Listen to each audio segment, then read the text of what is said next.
For 14 long years, she lived in the shadows, a woman silenced by fear, bound by secrets, and hidden behind the facade of a man who presented one life to the world while keeping another locked away in the darkness. And now, as she finally stepped into the blinding lights of the courtroom, the weight of every stolen year, every whispered lie, every broken promise seemed to pour out of her trembling voice, shocking everyone in attendance who had no idea that the man they thought they knew was carrying the burden of a secret marriage that had remained concealed for over a decade.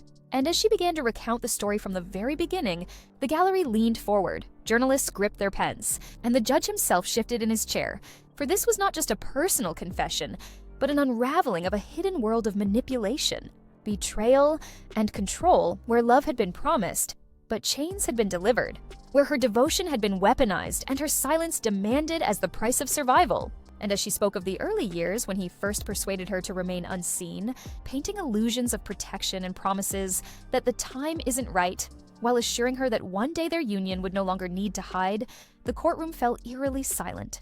For in her story was not just the pain of one woman, but the universal cry of so many silenced partners who had been forced to live as ghosts in someone else's narrative. And every detail she revealed peeled away another layer of the carefully constructed image that he had presented to the world. An image of stability, success, and honor that now lay in ruins under the weight of her truth. And with each revelation, the tension in the room deepened, until it felt as though even the walls of the courtroom were straining to contain the storm she had unleashed. Because she described in painstaking detail the way her life had been split in two, how in public he spoke of values, honesty, and commitment, while behind closed doors he urged her to keep quiet, to live as a shadow so his reputation could remain intact. And she recalled the small apartment he kept for her on the edge of town, away from prying eyes, where he would appear only under cover of darkness, whispering excuses about business, family obligations, or the fear of judgment if anyone ever discovered the truth. And she admitted how she believed him because she loved him, because she wanted to trust that the man she had given her heart to would one day give her the dignity of recognition.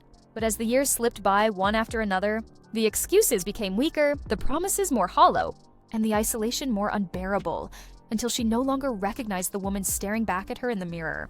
A woman who had once been vibrant, hopeful, and strong, now reduced to a hidden secret, her very identity erased so he could maintain the illusion of control over two separate worlds. And when she recounted the nights she spent alone waiting for him to arrive, sometimes days turning into weeks without word, clutching her phone like a lifeline that rarely rang, there were audible gasps in the courtroom. For her testimony painted the portrait of a man who had not only deceived the public, but imprisoned her in silence, a silence enforced by manipulation and veiled threats. And when she told the court about the day she discovered he had built an entirely separate family life, one filled with celebrations, public appearances, and the respectability of a picture-perfect marriage that he flaunted while she remained locked away in secrecy, the gallery could no longer contain its murmurs, because the revelation was not just scandalous, it was devastating, exposing not only the cruelty of deception, but the sheer audacity of a man who thought he could juggle two lives without consequence. And she confessed that she stayed not because she was weak, but because he convinced her she would be destroyed if she left, warning her that no one would believe her story, that she would be ridiculed, painted as delusional, or worse, dragged through the mud until her reputation was beyond repair. And in those moments of fear, she chose silence, convincing herself that survival meant compliance. But as she now looked directly into the eyes of the man who once held her life in his hands, her voice steadied, and the courtroom could feel the power shift. Because the woman who had been silenced for 14 years was no longer afraid, she was speaking with the force of truth behind her. And no matter how much he squirmed in his chair, no matter how many times his lawyers objected, every word she uttered cut deeper than the last, unraveling the narrative he had built and replacing it with a raw, unfiltered reality that the world had never seen before. A reality that raised questions not just about him, but about the systems and communities that had allowed his deception to go unnoticed for so long. And as she continued, the sheer detail of her account, dates, locations, conversations, documents she claimed to have saved in secret, gave her words the weight of undeniable credibility, forcing even the most skeptical listener to reckon with the chilling truth that sometimes the most carefully constructed lives are nothing more than houses of cards waiting for the slightest gust of truth to send them collapsing into ruin. She described how in those first years she convinced herself that sacrifice was the proof of love, that hiding was temporary, that one day he would stand proudly beside her and acknowledge her as his wife. But as time stretched from months into years, and then into more than a decade, that hope slowly corroded into despair. and she confessed how birthdays passed without celebration, anniversaries without recognition, holidays without his presence, each milestone a cruel reminder that she was invisible, existing only in the shadows of his convenience. And she revealed how she began keeping journals, desperate to preserve her sanity, writing every word he said, every excuse he gave, every fleeting moment of tenderness that she clung to as proof that their love was real. And she told the court that those journals now lay stacked in evidence boxes. 14 years of meticulous documentation that proved her silence had not been the silence of a liar, but the silence of a woman holding on to the truth until the world was ready to hear it. And as she described the loneliness that gnawed at her soul, she recounted nights where she sat awake staring at the ceiling, wondering if she was cursed, if she had somehow deserved the burden of being hidden. But then she spoke of the breaking point, the moment that shattered the chains of fear and forced her to step into the light. And it was not a dramatic explosion, but a quiet realization. A single evening when she turned on the television and saw him smiling with another woman, hand in hand, their children by their side, celebrated by neighbors and praised by colleagues. And in that instant, she understood with devastating clarity that while she had been waiting in the shadows for a promise to be fulfilled, he had built a kingdom without her, and the rage, grief, and humiliation boiled inside her until silence was no longer possible. And though fear still clung to her like a second skin, she began gathering her journals, photocopying documents, and recording phone calls, slowly weaving together the net that would one day drag him into the very courtroom where she now stood. And when she said those words, the atmosphere shifted because people realized this was not a woman seeking pity, but a strategist who had endured quietly while building her arsenal of truth. And now she was unleashing it with precision, leaving him no place to hide. And she spoke of the first time she approached an attorney, her voice shaking as she revealed the existence of a marriage certificate that had been hidden away, a certificate he had sworn her to keep secret, locked in a drawer with the threat that if she ever revealed it, he would ruin her.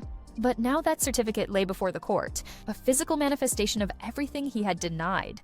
And with it came the undeniable weight of proof that the marriage had not been a fantasy or delusion, but a legal reality buried under his lies. And she described the moment she slid that document across the desk to her lawyer, how her hands trembled, but her heart felt lighter than it had in years, because for the first time, she was no longer protecting him, she was protecting herself. And the courage she felt in that moment carried her forward. Through the long months of legal preparation, the whispered threats that came from his allies, the attempts to silence her with money or intimidation, all of which only hardened her resolve.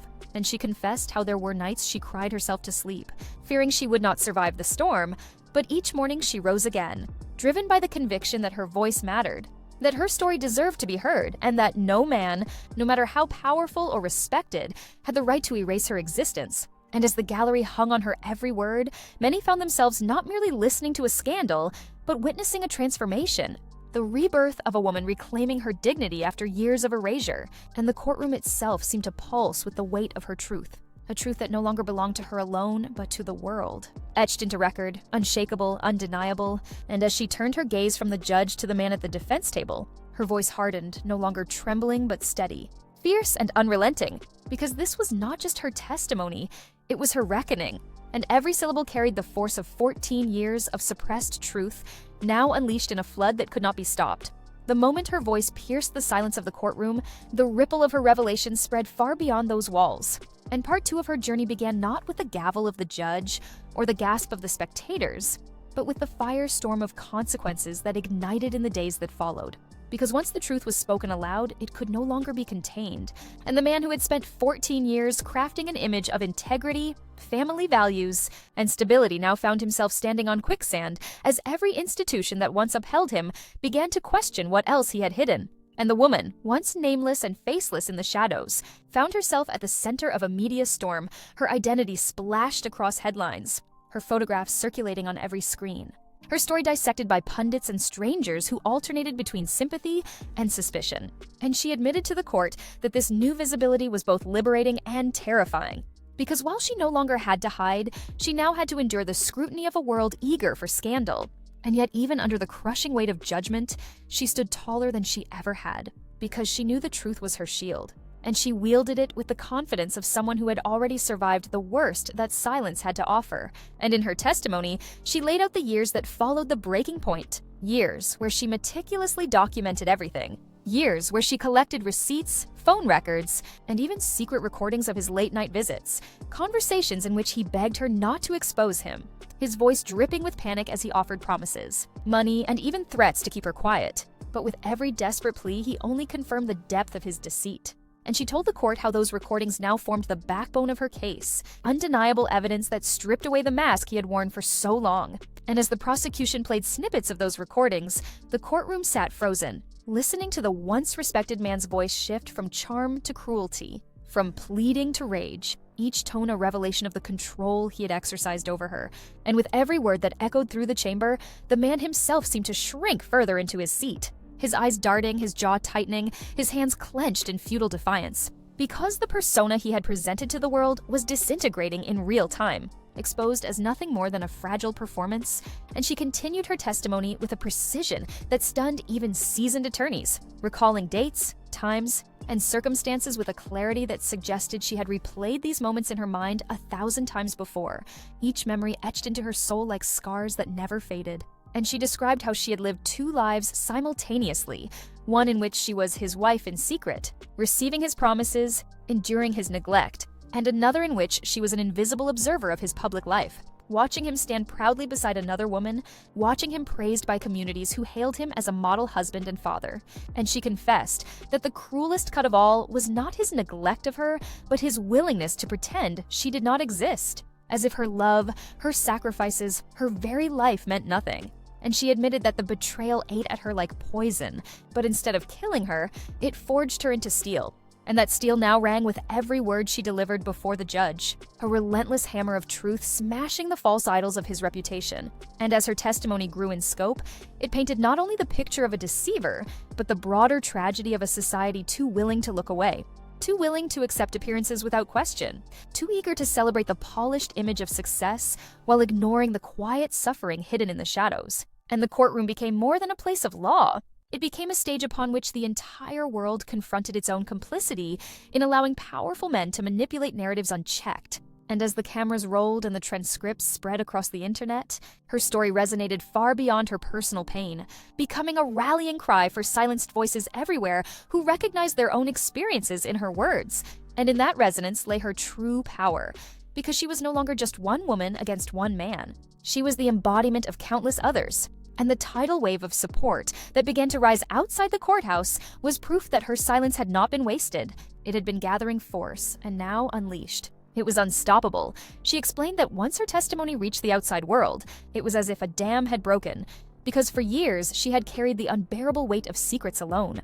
But now those secrets spilled into every newspaper, every television broadcast, every podcast dissecting the details of her hidden marriage. And while some commentators tried to frame her as opportunistic, accusing her of exaggeration or fabrication, the sheer depth of her documentation crushed those claims. Because she had preserved emails, handwritten letters, and even photographs that placed him squarely by her side in private moments that contradicted the spotless public life he claimed. And every time a new piece of evidence emerged, the shockwaves rippled further, dragging in institutions that had once proudly associated with him, forcing them to distance themselves, issuing statements of concern, and beginning investigations into whether he had misused funds, manipulated contracts, or leveraged his public image to conceal darker dealings. And she revealed to the court how even as she stood there exposing him, she knew she had become a target, because whispers reached her that his allies were working behind the scenes to discredit her, digging into her past, weaponizing her mistakes, trying to twist her into the villain of the story.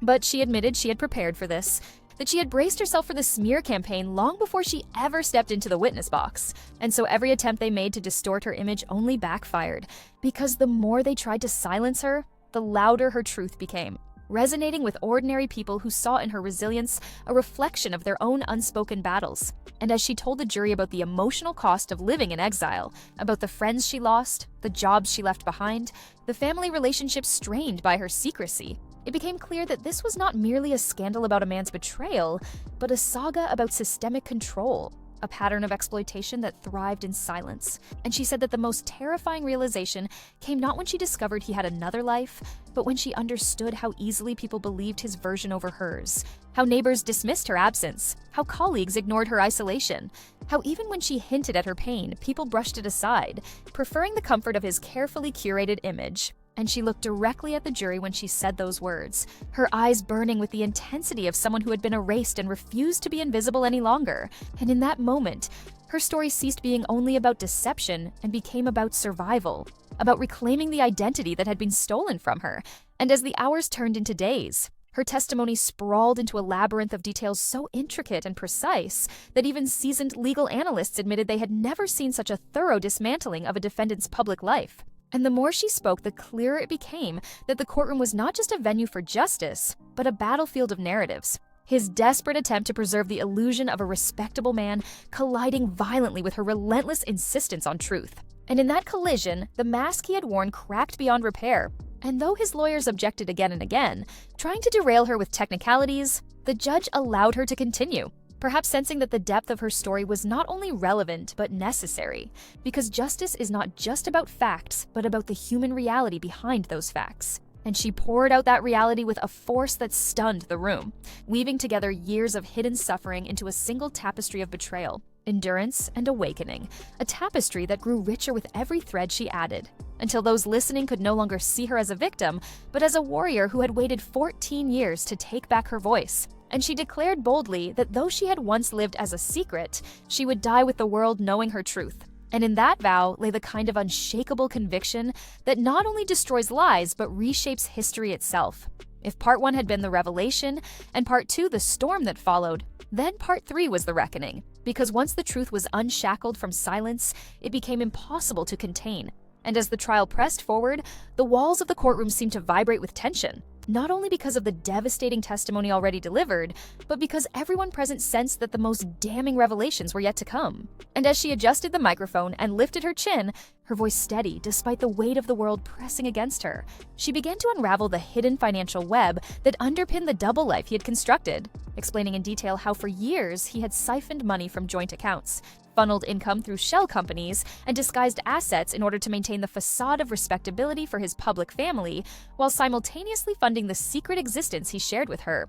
And the jury's eyes widened as she presented records that traced deposits, withdrawals, and transfers across years, painting the picture not of a careless man stumbling into deception, but of a calculating architect who had meticulously designed a labyrinth of lies. And the more she explained, the more it became clear that this was not merely the story of an illicit relationship, but of fraud, betrayal, and systemic manipulation, because he had not only deceived her and his public family, but also the institutions that trusted him, the communities that admired him, and the very foundations of legality itself. And as she laid out each account, each paper trail, each signature that tied him inexorably to the scheme, the silence in the courtroom grew so intense that it felt suffocating.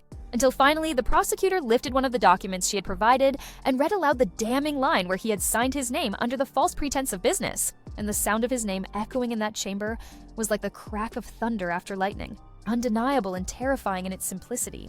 And she continued by explaining how the financial control had been yet another weapon used against her, because he kept her dependent, restricting her access to funds, forcing her to live under his terms, and she confessed that there were months she had barely enough to cover groceries while watching him flaunt wealth publicly. And that imbalance was not accidental, it was designed to keep her trapped.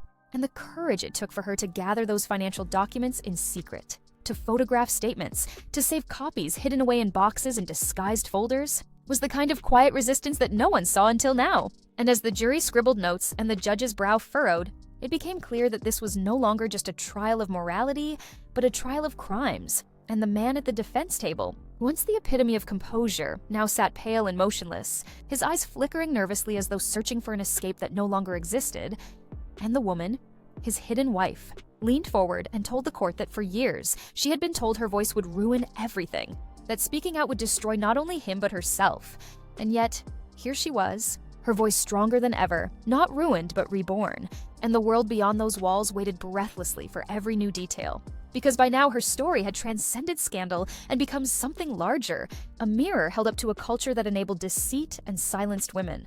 And in that mirror, millions recognized themselves, their own battles, their own shadows, and they rallied behind her, flooding the courthouse steps with signs, chants, and solidarity, turning her personal trial into a movement. And as she closed her eyes for a brief moment before continuing, the cameras caught the glimmer of tears, not of weakness, but of release. Because after 14 years of shadows, she had finally forced the world to see her, And nothing, not even his army of lawyers, could take that away from her now. She did not stop with bank statements or receipts, because the financial evidence was only one piece of the labyrinth she had been forced to navigate. And as her voice grew steadier, she began to weave the timeline of how every transaction told a story of her erasure.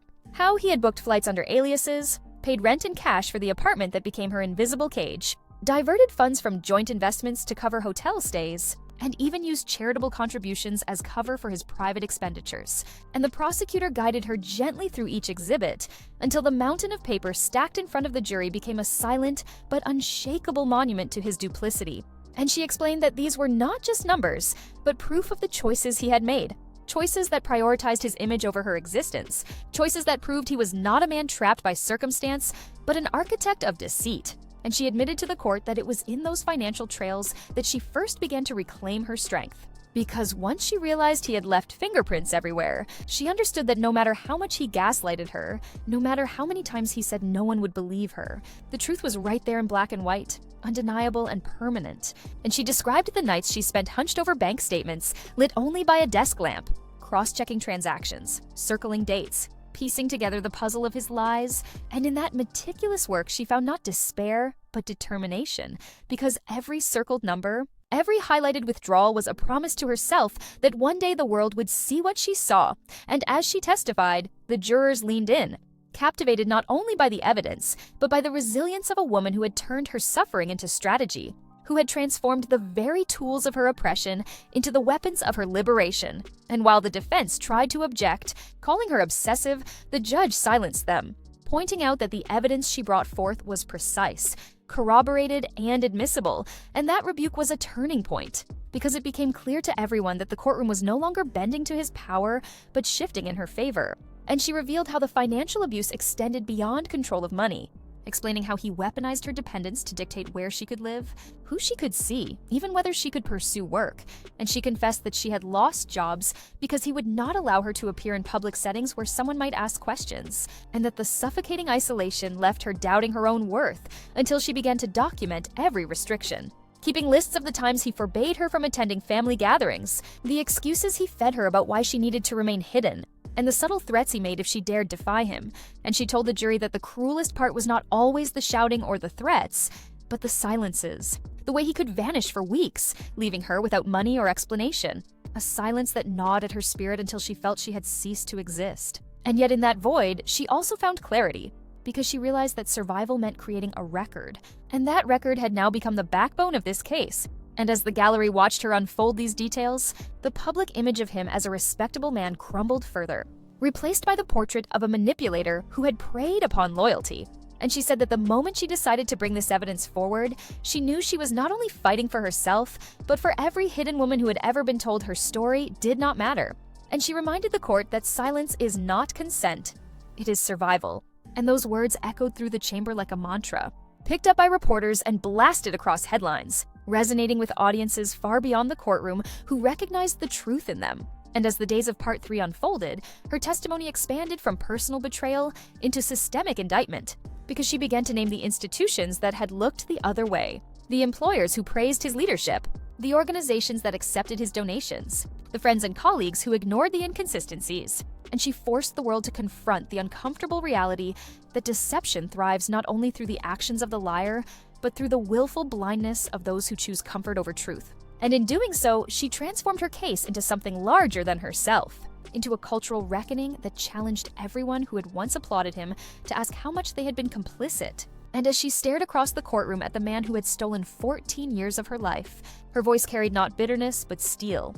Because she was no longer simply recounting what had happened, she was reclaiming every fragment of her identity, welding her pain into testimony so unshakable that no smear campaign, no legal technicality, no whispered doubt could erase it. And as analysts on television tried to spin theories about what the jury might decide, those inside the courtroom understood something far more important. The verdict in the court of public opinion had already been delivered, and it was her truth that had won. By the time the trial reached its next stage, the air inside the courthouse felt electric, charged with the weight of every revelation that had already torn apart the carefully constructed mask he had worn for decades. And if the first 3 parts of her testimony had revealed the lies, exposed the financial webs, and ignited a movement of voices beyond those walls, Part 4 was the collapse. the slow and devastating disintegration of a man who had built his empire on deceit, because with each passing day the defense grew weaker, their objections sharper but emptier, their cross-examinations desperate and increasingly erratic, and she, once the trembling shadow of a hidden wife, now stood unshakable, answering every question with clarity and force, her words slicing through manipulation like a blade honed by years of silence, and the world beyond the courthouse could see the shift as clearly as those inside. Because his allies began to scatter, endorsements withdrawn, friends vanishing into the background, business partners severing ties, until he was left alone at the defense table, a figure no longer admired but pitied. His once commanding presence reduced to a shell, and she described in painstaking detail the psychological toll those 14 years had taken on her, recounting how he had convinced her she was worthless without him, how he had trained her to question her instincts, to distrust her own memories, how he had turned love into a weapon and trust into a cage, and her words landed like hammer blows against the fragile walls of his reputation, each syllable dismantling the narrative he had so carefully sold. And as she spoke of the nightmares that haunted her, of the panic that gripped her whenever a phone rang late at night, of the way her hands would shake at the sound of his voice long after she had escaped, the jury shifted uncomfortably in their seats, because this was no longer just about lies or money, this was about the scars left behind, scars invisible to the eye but seared deep into her spirit. And she explained how those scars had once threatened to define her, but now stood as proof of her survival. And she said that by standing in this courtroom, she was reclaiming her story, turning trauma into testimony. And the gallery erupted into a silence so profound that even the judge seemed to lean closer, caught in the gravity of her words. And beyond those walls, the public had turned her fight into a movement. Crowds gathering with signs that read, "No more silence," "Truth has a voice," and 14 years too long, their chants echoing down the courthouse steps as reporters broadcast the images live, transforming her personal reckoning into a cultural event. And inside the courtroom, he sat frozen, his shoulders hunched, his eyes dark, because for the first time, the world was not applauding him, but seeing him for what he was. And his lawyers, once brimming with confidence, now whispered frantically, their strategies unraveling as quickly as his reputation. Because no matter how many times they tried to corner her, no matter how often they attempted to twist her words, she answered with the strength of someone who had already been through hell and refused to return. And the turning point came when the prosecution unveiled the final piece of evidence, a series of recorded calls in which he admitted to the secret marriage, admitted to the fear of exposure, admitted to the lengths he had gone to preserve his facade, and as his own voice filled the chamber, there was no need for commentary, no need for analysis, because the truth was undeniable, and in that moment, the man who had once commanded respect was reduced to nothing more than a liar cornered by his own words. And she, the woman who had lived in silence for 14 years, stood as the living embodiment of resilience. Her presence a reminder that even the deepest shadows cannot conceal the truth forever. And as the court recessed for the day, the crowd outside erupted, not in chaos, but in triumph, because they knew they were witnessing not just the fall of one man, but the rise of a woman who had reclaimed her life, her dignity and her voice, and the story that began as scandal had become a testament to the power of truth, echoing far beyond the walls of the courtroom, reshaping conversations in homes, workplaces, and communities, forcing society to confront the silence it had allowed for too long. And as cameras flashed and headlines blazed, one thing was clear: the shadows that had hidden her for 14 years had finally been burned away by the light of her courage, and there was no turning back. The next morning, when the court reconvened, the energy was different, because now the trial had shifted from questions of whether he had lied to questions of how much damage his lies had caused, and the prosecution wasted no time in digging deeper, introducing witnesses who confirmed her account. Neighbors who had seen him slipping in and out of the secret apartment late at night, clerks who remembered him withdrawing cash under different names, colleagues who recalled the sudden absences, explained away as business, and each voice added another nail in the coffin of his defense. And while he once sat tall and confident, the man at the defense table now slumped forward, whispering angrily to his attorneys as if volume could reverse the unraveling of his empire. But nothing could stop the tide, because her story had grown larger than his denials. And when she returned to the stand, her words carried the weight of every voice that had been silenced before her. And she spoke of the subtle ways he had chipped away at her identity, the calculated cruelty of praising her in private while denying her in public, the whiplash of affection followed by abandonment, The endless cycle of hope dangled and hope crushed. And she told the jury that the hardest part was not believing his lies, but unlearning them, reclaiming the parts of herself that he had stolen. And the jury leaned closer as she described how she began to heal, not by forgetting, but by confronting every memory head-on, documenting it, refusing to let it vanish, and turning it into the arsenal she now used to destroy his narrative. And the defense tried to paint her as vengeful, but when she looked directly at them and said, "If seeking truth is vengeance, then may I never stop." The silence in the room was thunderous. And outside the courthouse, her words became a rallying cry, printed on placards, trending across social media, echoing in conversations across the nation. And the once proud man could do nothing but watch as the fortress he had built crumbled around him, not with a crash, but with the slow, relentless erosion of truth eating away at every stone, until the castle of lies stood hollow and fragile, ready to collapse under its own weight. And still she spoke, her voice unbroken, her resolve unshaken, because she had lived too long in silence to ever retreat again. And by the time the judge called for another recess, it was clear to everyone present that the trial was no longer about whether she would be believed, but about how far the consequences of his downfall would reach. Because every institution tied to him now trembled under scrutiny, every ally questioned, every past decision reevaluated.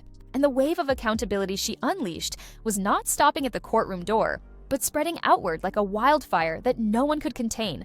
When the court came back into session the following day, the tension had reached a boiling point, because now the trial was no longer simply about exposing a secret marriage or dismantling a false reputation. It had become a spectacle of accountability, a cultural drama unfolding in real time. And the crowd outside had swelled into thousands, their chants audible even through the thick courthouse walls. A rhythmic reminder that the world was watching and inside. The atmosphere was suffocating as the defense attempted one last strategy, parading character witnesses who spoke of his generosity, his leadership, his supposed integrity, but each glowing word rang hollow in the face of the evidence already presented. And when the prosecution cross-examined those witnesses, contradictions spilled out like cracks spreading through glass, exposing that even his allies had doubts, that many had suspected something was wrong, but chose silence over confrontation. And she sat silently at the stand, her face calm but her eyes fierce, because she knew the truth no longer depended on her alone. It was alive in the documents, the recordings, the witnesses, and the voices of the people outside. And when she was recalled for what would be her final testimony, she delivered not just facts but fire, speaking directly to the jury about what it meant to lose 14 years in the shadows, about the way silence corrodes the soul, about how every day of hiding was a theft of identity. And she told them that this trial was not just about punishing him, but about ensuring no one else would ever be forced into the same prison of secrecy again. And the room seemed to hold its breath as she concluded, her words cutting through the stale air like a blade. And the judge himself looked shaken, as though recognizing that this was more than a case. It was a reckoning, and outside, reporters scrambled to capture every sentence, their headlines blazing across screens before the words had even fully left her lips, fueling debates in households and parliaments alike, because her story had transcended scandal and transformed into symbol. And meanwhile, he sat broken, his once carefully groomed appearance now disheveled, his hands fidgeting, his gaze fixed on the table before him, unable to meet her eyes, because the power he once wielded had evaporated, leaving only the shell of a man stripped of illusion. And his lawyers whispered frantically, but their words had lost their potency, because no matter what legal maneuvers remained, the truth had already scorched its way into history. And as the court adjourned for deliberation, the crowd outside erupted into chants that rolled like thunder across the city. Chants not just for her, but for every hidden story, every silenced voice, every woman who had been told to stay in the shadows. And in that moment, the trial became something larger than either of them. It became a testament to resilience, to the unstoppable force of truth. And though the verdict was still to come, it hardly mattered, because the world had already chosen its side, and the silence that had defined her life for 14 years had been shattered forever, replaced with a roar that no court, no lie, no man could ever silence again. The day of the verdict arrived like a storm that had been building for weeks, the courthouse surrounded by a sea of people whose chants rose into the morning air, a chorus of voices demanding justice, and inside the courtroom, the air was thick with anticipation. Every seat filled, cameras lined against the walls, reporters poised like hawks ready to broadcast history as it happened. And at the center of it all sat the woman who had once been a secret, now unflinching in her seat, her hands folded, her gaze steady. As the jury filed back into the room, their faces unreadable after hours of deliberation. And across from her sat the man who had stolen 14 years of her life. His once proud shoulders now slumped, his tie loosened, his eyes darting in restless panic. because no matter what words the jury spoke, he already knew that the world had turned against him, that the fortress of lies he had built was reduced to rubble. And when the foreperson stood and announced the verdict, the chamber erupted into a silence so complete, it felt as though even the air had frozen. And the words rang out: guilty on multiple counts of fraud, guilty on concealment, guilty on abuse of trust, and each syllable landed like the tolling of a bell, final and unyielding. And she closed her eyes as the weight of those words washed over her, not in triumph but in release, because justice, long delayed, had finally arrived. And as the judge pronounced sentencing, outlining years of prison time, financial restitution, and the forfeiture of assets once thought untouchable, the man collapsed into his chair, his head falling into his hands, his composure shattering in front of the cameras, a stark image of downfall that would replay endlessly on every screen, a cautionary portrait of arrogance undone by truth.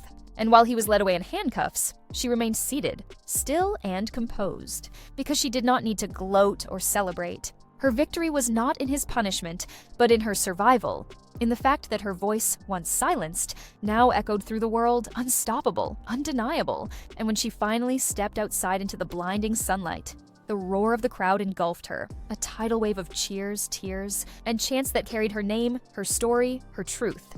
And she raised her hand not in victory, but in gratitude, acknowledging that this moment was bigger than her alone, that it belonged to every silenced woman who had watched her fight and found in it the courage to speak. And the cameras captured the tears streaming down her face. Tears not of weakness, but of release, of reclamation, of rebirth. And as reporters clamored for statements, she simply said, "The shadows no longer own me," a line that would blaze across headlines, trend across social media, and etch itself into history as the anthem of her transformation. And in the weeks that followed, her life changed in ways she had never imagined. Interviews with networks, invitations to speak at universities, offers to write books. But beyond the spotlight, what mattered most was the quiet moments. The freedom to walk into a cafe without fear, the joy of celebrating a birthday with friends openly, the peace of looking in the mirror and seeing not a hidden ghost, but a whole woman, alive and unashamed.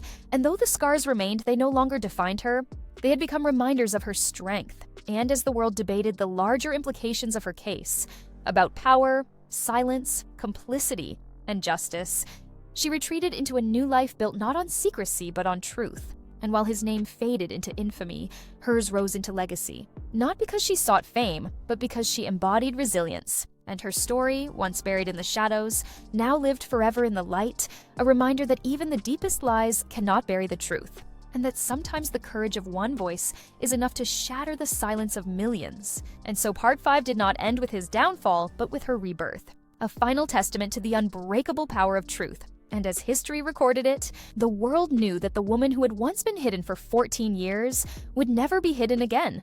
In the days that followed the verdict, the world seemed to split into two halves, one half dissecting every detail of the trial, the evidence, the verdict, the sentencing, while the other half turned its focus to her, the woman who had once been invisible and now stood as a symbol of resistance. And as journalists flooded her doorstep, television anchors replayed her testimony on endless loops, and talk shows debated the meaning of her story. She carried herself with the same quiet strength that had carried her through the shadows, refusing to allow the spectacle to consume her, yet fully aware that her voice had become larger than herself.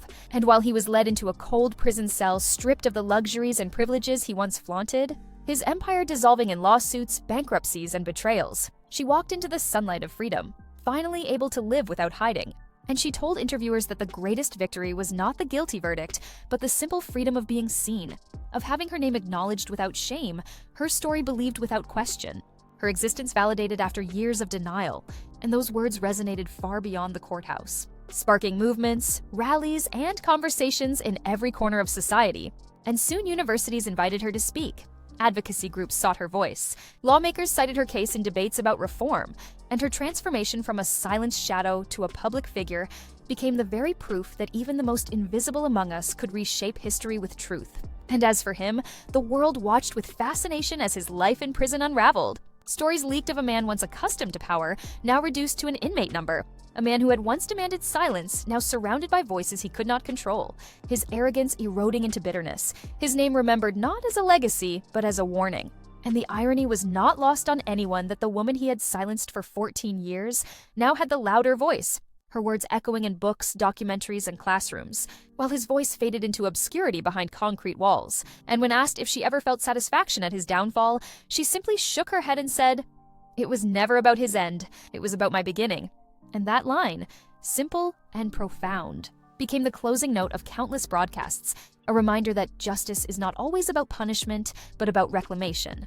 And as the months passed, she began to rebuild not just her public identity, but her private joy, reconnecting with family, traveling without fear, laughing openly in ways she had not dared in years. And every time she stepped onto a stage to share her story, she carried the weight of the silenced with her, reminding audiences that truth is the most powerful weapon, stronger than lies, stronger than fear, stronger than time itself. And though the scars of 14 years would always remain, they no longer bound her. They became her armor, proof of survival.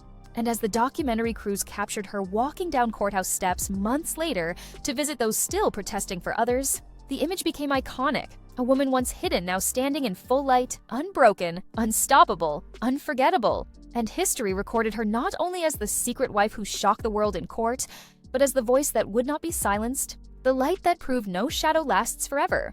And so Part 5 closed not with an ending, but with a beginning, the final triumph of truth over deceit, of courage over fear, of light over darkness, a legacy written not in silence, but in the roar of a woman who had finally, fully reclaimed her life.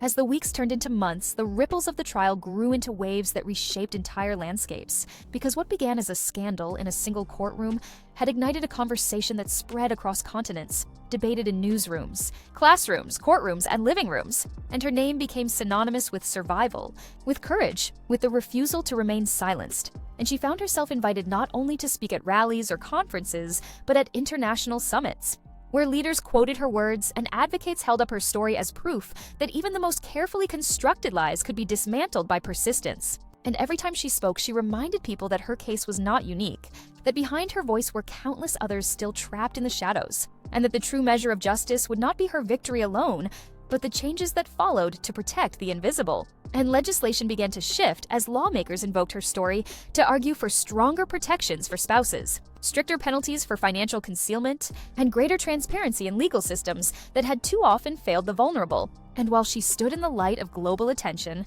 he languished in the darkness of confinement, his once meticulously polished reputation reduced to nothing more than a cautionary tale, his prison letters intercepted and mocked, his interviews refused by networks that once courted him, his family alliances crumbling as those he had deceived distanced themselves in shame, and the man who once believed he could control two worlds now found himself powerless in a cage, watched, forgotten, his voice drowned out by the roar of her truth. And she, in contrast, embraced her second life with a humility that endeared her to millions, telling interviewers that the fame was meaningless compared to the quiet joy of simply living freely, of celebrating a birthday without fear, of introducing herself without hesitation, of standing in public spaces as her full self, no longer hidden, no longer erased. And these moments of quiet humanity became as celebrated as her speeches, because they reminded the world that beneath the symbol was still a woman who had endured and overcome. And her resilience became a beacon for others, letters pouring in from women across the globe who said her courage gave them the strength to step out of their own shadows. And she read every letter, responding when she could, determined that her voice would not be a solitary triumph, but a chorus that uplifted others. And as documentaries chronicled the saga, as books were written, as films were pitched, she insisted that the story not focus only on his crimes, but on the resilience of survival, because she wanted the legacy of her journey to be one of hope, not despair, one of transformation, not destruction. And so as history recorded the rise and fall, it was her rebirth that shone brightest. A reminder that no matter how long silence lasts, it can be shattered. And no matter how deep the shadows reach, they cannot hold forever against the persistence of light. And so Part 5 did not simply close the trial, but opened a new era, one in which her name would forever stand as proof that truth, once spoken, is unstoppable, and her life, once stolen, now fully and finally belonged to her.